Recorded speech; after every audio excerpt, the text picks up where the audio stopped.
বেগম জিয়ার বিদেহী আত্মার মাগফেরাত কামনায় দোয়া ইফতার মাহফিল অনুষ্ঠিত। পটুয়াখালী থেকে সঞ্জয় ব্যানার্জির প্রতিবেদনে দেখুন বিস্তারিত। আপনারা সবাই জিয়া পরিবারের জন্য দোয়া করবেন আর দেশমাতা বেগম খালেদা জিয়াকে মহান সৃষ্টিকর্তা যেন জান্নাতুল ফেরদৌস দান করেন। তবে এখানে রাজনৈতিক আলোচনার বিষয় না। আমাকে জেলা পরিষদের প্রশাসকের দায়িত্ব দেয়ায় প্রধানমন্ত্রী তারেক রহমানকে ধন্যবাদ জানাই। পটুয়াখালীর 10 মিনায় বেগম খালেদা জিয়ার বিদেহী আত্মার মাগফেরাত কামনায় দোয়া ইফতার মাহফিল অনুষ্ঠানে পটুয়াখালী জেলা পরিষদের নবনিযুক্ত প্রশাসক ও জেলা বিএনপির সভাপতি বাবু স্নেহাংশু সরকার কুট্রি বলেন, 10 মিনা উপজেলা বিএনপির অঙ্গ ও সহযোগী সংগঠনের আয়োজনে বুধবার বিকাল 5:30টায় উপজেলার নলখোলা ঈদগাহ মাঠে দোয়া ইফতার মাহফিল অনুষ্ঠিত হয়।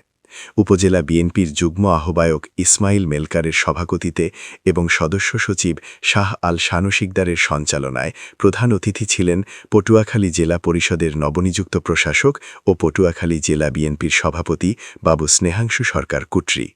বিশেষ অতিথি ছিলেন পটুয়াখালী জেলা বিএনপির আহ্বায়ক কমিটির সদস্য ফাকুক, সাবেক আহ্বায়ক কমিটির সদস্য মিজানুর রহমান, ঢাকা উত্তর মহানগর গণ অধিকার পরিষদের সহসভাপতি মিজানুর রহমান, কেন্দ্রীয় বিএনপির সাবেক সহসভাপতি ইখতিয়ার রহমান কবির সহ জেলা ও উপজেলা বিএনপির অঙ্গ এবং সহযোগী সংগঠনের নেতৃবৃন্দ প্রমুখ।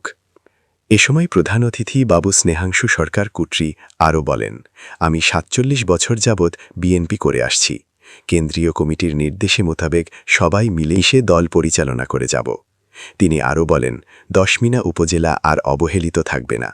আমি এই উপজেলাকে আপনাদের সহযোগিতায় উন্নয়নের রোল মডেলে পরিণত করব। আমাদের আগামী দিনের পথ চলা কিভাবে হবে সেটা নির্ধারণ করবে কেন্দ্রীয় কমিটি।